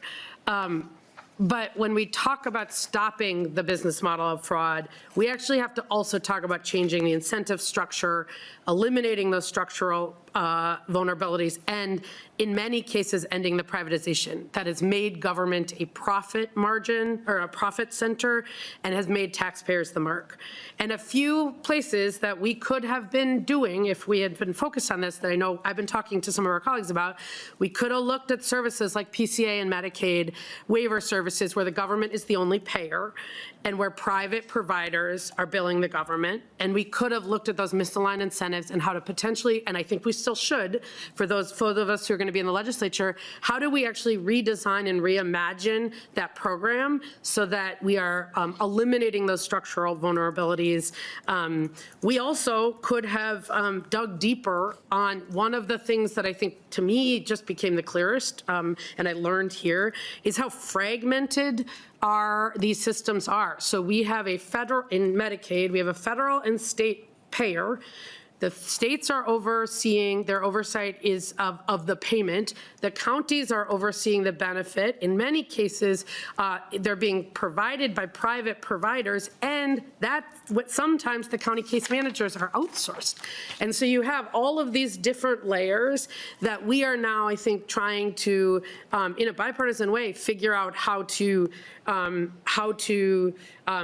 close up those vulnerabilities, but the way to actually do it and provide these services better, and I know Representative Anderson, you and I have talked about this, is actually thinking about how do we take on that structural transformation so that we streamline the services and from the beginning start to make sure that we are closing that target. So it feels like the kind of accountability and transparency that we are all talking about when we talk about the problem that we know the public is talking about does require some of these big structural transformations that we can deliver. And so instead of just tinkering at the margin, again, I think that there is some of that, and I voted for these bills, especially that the committees of jurisdiction are looking at, but we actually need to think about the systems redesign with a publicly transparent and accountable both payers and providers. And that to me is work that we haven't really started. And that to me is work that I think if we want to, in the long term, build Minnesota up and build the government and the democracy that we all, I think, have said we want to do. We want these programs to be successful. That's the transformational work I think we need to do, and we should carry into next year in whatever committee and whatever that looks like in the future. Thank you, Representative Greenman. And I really share your desire for changing incentives, and I think that's key. And those structural reforms are essential. But first, we do have to stop the bleeding. And a lot of the internal control work we have done on a bipartisan manner to strengthen internal controls, to have prepayment reviews, to stop payment earlier when there are credible allegations of fraud, the whistleblower protection bill we passed last year, the current effort to extend the statute of limitations, all of those things are also essential, and hopefully the OIG bill getting across the finish line. But as you know, we'll always have this discussion, and I hope we'll continue to have it even once I'm no longer here. But I don't think the issue is the private providers. And I know we may fundamentally disagree, but we have hundreds, if not thousands, of wonderful, legitimate private sector providers. So it's not that there aren't great private sector providers.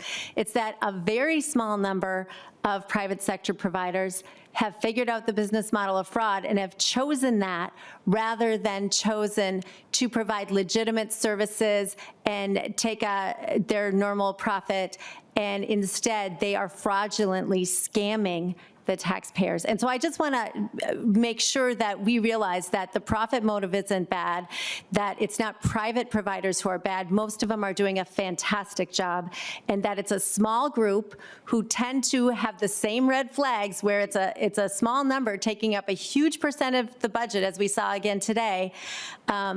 Those are the problem actors we need to go after, not the entire system. And I know you want to respond, Representative Greenman. Thank you, Chair Robbins, because I don't, when I say private provider fraud, what I do not mean is all private providers are fraudulent. What I do mean, and I think I'm going to go back to Theater Future, is that and again, this is a structural thing that we have created, but we have not been talking about, when we talk about the county delivery of services directly, when we talk about food aid through our public schools, that is not where we have been seeing the business model of fraud.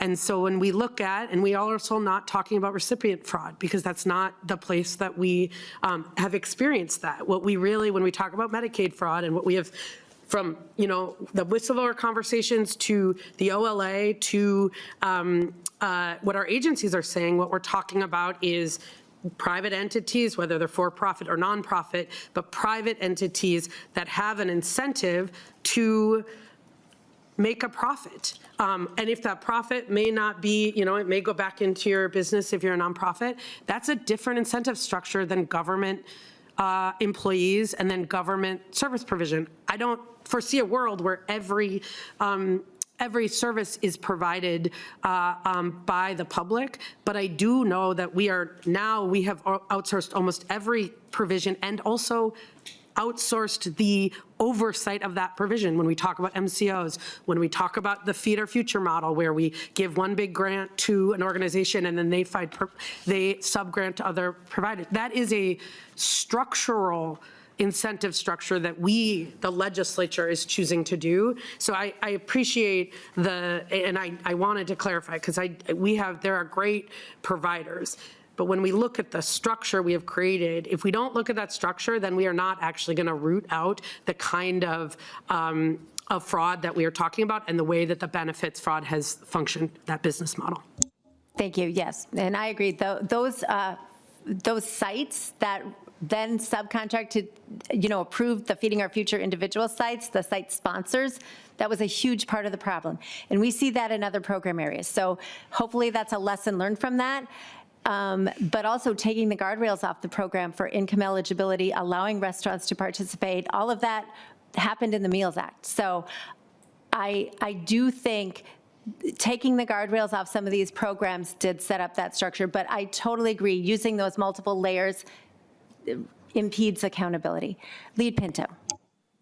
Thank you, Madam Chair. I think it's no secret that I've had some pretty extreme frustration with the committee and the process. And I want to emphasize that it's not at all a frustration with the idea of going after fraud or preventing fraud. Fraud in our public programs is completely unacceptable. We know that there is fraud outside of our public programs. We know there's fraud that impacts us as consumers and targets us in our private capacities. But of course, fraud in our public programs is reprehensible, especially because it's targeting taxpayers' funds and because it is targeting people who are vulnerable that we're attempting to help. And of course, we have a particular responsibility in our public programs to take care of them. So that is an absolutely high priority goal, which has led to my particular frustration with the committee. But I'm going to try to be as positive as I can about this, and want to note, and I'll ask Madam Chair with respect after the hearing is done. I've got a document that lists a lot of the anti-fraud reforms that happened in the 23-24 session or term, but also happened in the 2025 session. Every one of those last session had support from Republicans and from Democrats across a wide variety of categories. I won't get into them, but quite a few things. And there are a number of proposals advancing this session, like quite a lot.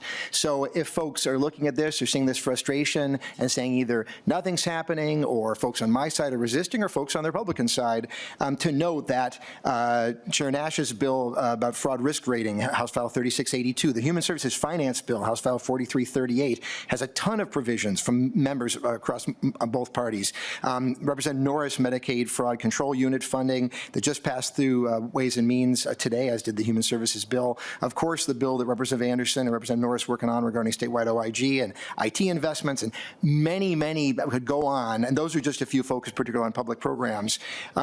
We may disagree on certain aspects of those bills, but I want to recognize that that is strong bipartisan support. I'm going to disagree that this committee played much, if any, role on any of that in 2025 or 2026. It gives me no joy to say that. I don't want to say that. That's just been where we've been at. I don't know how else to call it. I would strongly disagree. We've received many insights into specific programs in the course of this. And in fact, part of the reason that I was resisting the subpoena is the lack of confidence that it would be used, that any information we get would be used to gain actual insights. And in fact, just the opposite, that the activities in the committee have tended to prioritize, in my view, political theater and not going after fraud. Again, there's been lots of anti-fraud work happening among Republicans and Democrats in this legislature in this term. Thank you to all of us for that. I wish that was happening more in this committee. But I'm going to try to end on a positive note to say that one benefit of this committee, though I wish we'd been more connected to the actual jurisdictional areas, I think it would have helped when we look into CCAP or Human Services Program to have our Human Services or Children and Families colleagues alongside, that it be as it may. But there is an advantage, I will say, to seeing patterns across different areas. Definitely see that. And Representative Greenman referenced, we've had discussions about privatization of services. I want to note, universal school meals, we haven't had the same concerns you have in Feeding Our Future. There's a publicly provided program and Feeding Our Future. The Meals Act, of course, signed by President Trump and Republicans in Congress, as I say. So I think there's a lesson there. The harms of privatizing oversight, in particular, we've talked about. And more generally, prioritizing money going out the door over accountability. And I think this is something I think my Republican colleagues would agree with me on, that very often when we set up programs, and I'm including the Housing Stabilization Services Program as an example, Republican House, Republican Senate set it up. I think a Republican member, in fact, was the author of that. A program perhaps that emphasized we want to meet a need, very understandably, and wasn't thinking enough about accountability and structure. That is a key thing we need to do. That's one thing that's very important to me. I know to all my colleagues, I would think my Republican colleagues as well. So let's take that, let's continue to run with that, and let's continue to advance the many proposals that are moving through our body and our negotiations with the Senate. Very pleased with them. Thank you, Madam Chair, and thank you, members. Thank you, Lead Pinto. And I would just note for the record that the reason we as a committee have not heard a lot of bills is because that's not the function of an oversight committee. All of us on this committee have been working diligently on all these bills that have been going through all the different committees of jurisdiction. I've chief authored many, all of you on both sides have been authoring bills to deal with fraud. So I don't want the public to think because we don't have bill hearings, that's not the role. And that's why we have the luxury of having these deeper dives and looking across the different sectors of the enterprise. So I appreciate Representative Pinto, you expressing your frustration. And I just want to say I appreciate that, but that's not the role of an oversight committee. And I do think going forward, I hope this institution continues to have oversight committees and that we will continue this work in the future because it is necessary. The committees of jurisdiction are hearing bills all the time and they don't have time for these longer discussions. So I appreciate the hard work of everyone on the committee. Very quickly, Representative Schultz. Okay, so just so people understand, next week the majority report will be available and we will meet briefly, time to be determined by staff to meet and adopt the report. It won't be a long meeting. And then the minority report will be able to be adopted on the 14th. So very quick 2 meetings next week, but the bulk of the work of the committee is done and I'm very grateful for everyone. Thank you. We are adjourned.